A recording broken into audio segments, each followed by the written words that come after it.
दिव्यांग मुलांसाठी ग्रामीण भागात 1992 ते 97 दरम्यान तरी कुठेही सुविधा नव्हत्या।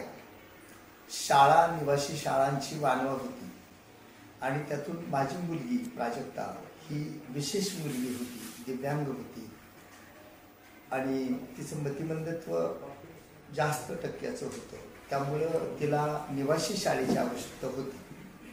92 ते 97 मी अनेक ठिकाणी फिरलो, मात्र त्याचा खर्च आणि त्याची फी ही परवडणारी नव्हती आणि ते आपल्या ग्रामीण भागात कुठेही अशी शाळा नव्हती।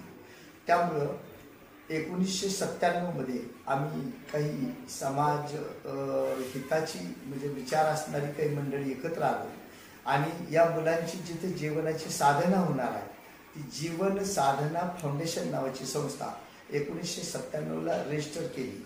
नोंदणीकृत केल्यानंतर शाळा सुरू करायची तर ती कुठे आणि कशी याचंही आम्हाला फारसं माहीत नव्हतं, मात्र काही शाळांची माहिती घेतली, निवासी शाळांची, आणि 2002 ला राहत्या घरामध्ये शाळा सुरू केली। त्यानंतर हळूहळू मुलं वाढत गेली। 18ची 25, 25ची 50 मुलं झाली।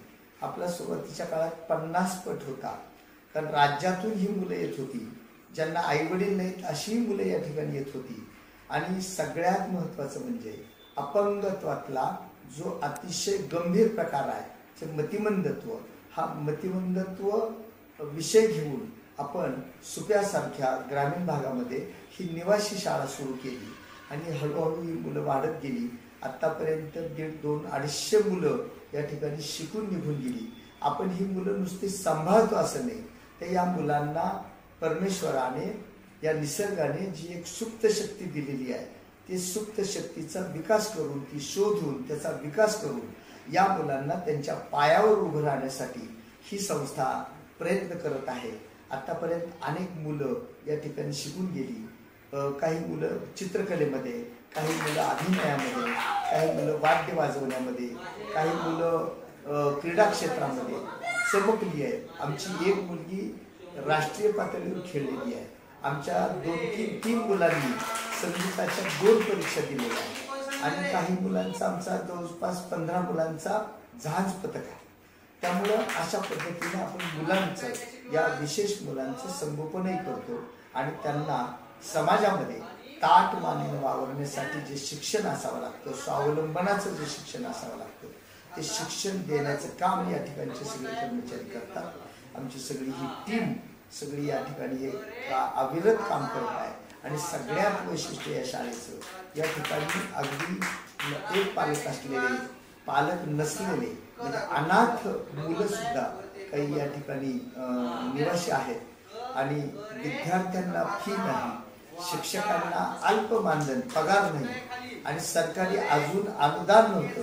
ते आता काल परवापासून आम्हाला ते शिक्षकांचं अनुदान आता चालू होईल, अशी चालू झालेलं आहे, म्हणजे अशी सुरुवात झालेली आहे। यावर्षी ही आनंदाची बाब आहे। त्यामुळं आता संस्था अजून पुढचे एक पाऊल टाकत आहे। आपल्याकडे जी मुलं आहेत ही सगळी 6 ते 18 या वयोगटातली आहेत, पण आपल्याला आता 18च्या पुढे जे या निसर्गानं त्यांना मोठं केलंय, प्रौढ केलंय, वयात आणलंय, म्हणजे ही प्रौढ मुलांसाठी आपल्याला ही नवीन एक कार्यशाळा आपण सुरू करतो आहोत, तर त्या दृष्टीने संस्था पाऊल टाकते आहे। यासाठी आपल्या सर्वांच्या मार्गदर्शनाची, सर्वांच्या सहकार्याची गरज निश्चित लागणार आहे।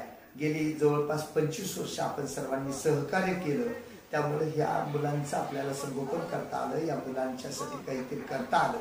पण आता या पुढच्या काळात आपल्याला कार्यशाळेसाठी काहीतरी करायचं आहे, प्रौढ मुलांसाठी आपल्याला काहीतरी त्यांच्यासाठी काही करायचं आहे, त्यासाठी आपल्या सर्वांची मार्गदर्शन आणि सहकार्य लाभावं अशी या ठिकाणी विनंती करतो आणि मी थांबतो। जय हिंद, जय महाराष्ट्र।